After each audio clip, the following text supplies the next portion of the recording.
네, 여러분 안녕하십니까? 오늘 하루 평양 시내 풍경을 영상으로 보셨습니다. 남과 북이 어제부터 일체의 군사적 적대 행위를 중지한 이후에 우발적 충돌을 방지하기 위한 후속 조치가 계속 이어지고 있습니다.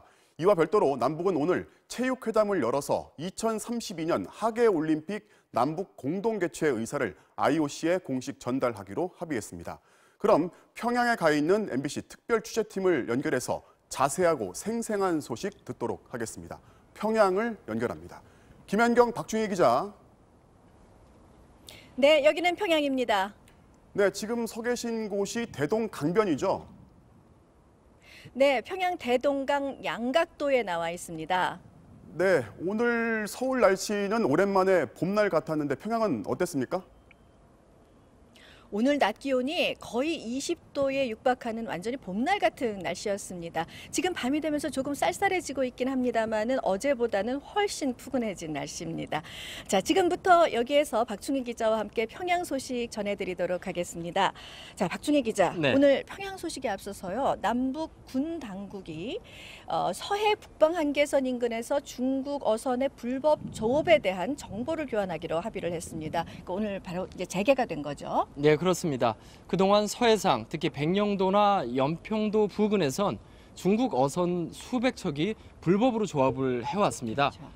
이 남북 당국이 그동안은 무력 충돌의 우려 때문에 정상적인 단속을 못했습니다. 10년간 이게 계속됐었는데요. 그걸 이제 재개하기로 한 겁니다. 그러면서 앞으로는 단속 활동도 정상적으로 할 수 있게 된 거죠. 네, 어떻게 보면은 충돌의 우려 때문에 우리가 누리지 못하던 이익의 공간을 다시 되찾아오려는 노력의 재개가 아닌가 싶습니다. 자, 오늘 여기에서 전해드릴 평양 소식은 지난 9월 남북 정상회담 이후 평양의 반응입니다.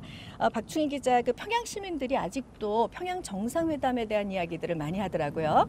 예, 그렇습니다. 이곳 북측에서 만난 사람들 모두 그때의 기억이 생생하다고들 말합니다. 특히 두 정상이 다녔던 곳들, 이제는 명소라고 할까요? 유명한 곳이 됐습니다.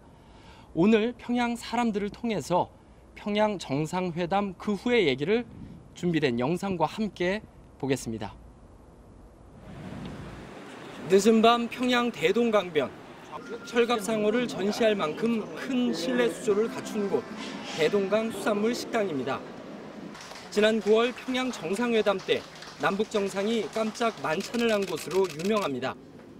당시 문재인 대통령을 직접 안내했던 사람은 이 식당의 지배인 김미양 씨. 그때처럼 분홍색 재킷 차림으로 남측의 손님들을 맞았습니다.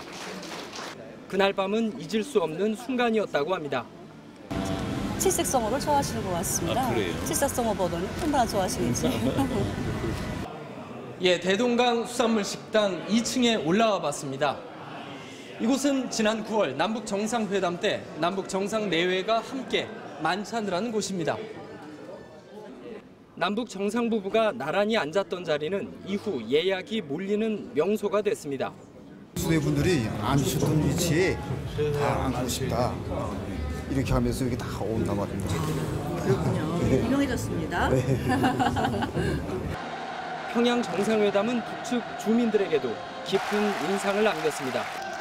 한 북측 관계자는 특히 5.1 경기장에서 이루어진 문 대통령의 대중연설을 파격적인 장면으로 꼽았습니다. 북남 관계 역사에서 남측의 집권자가 연설한 전례가 없었는데 충격과 경탄의 연속이었다며 놀라워했습니다. 또 다른 관계자는 대통령이 백두산에 가기 위해 비행장으로 이동할 때 평양 시민들이 새벽부터 연도로 나와 환영했다며 김 위원장이 북남 관계에 마음을 썼기 때문 아니겠냐고 말했습니다. 다만 김정은 국무위원장이 약속한 서울 답방에 대해선 모두 말을 아꼈습니다. 최고 지도자의 일을 언급하는 것 자체가 부담스럽다는 건데 그래도 북과 남의 마음은 하나가 아니겠냐며 기대감을 내비치기도 했습니다.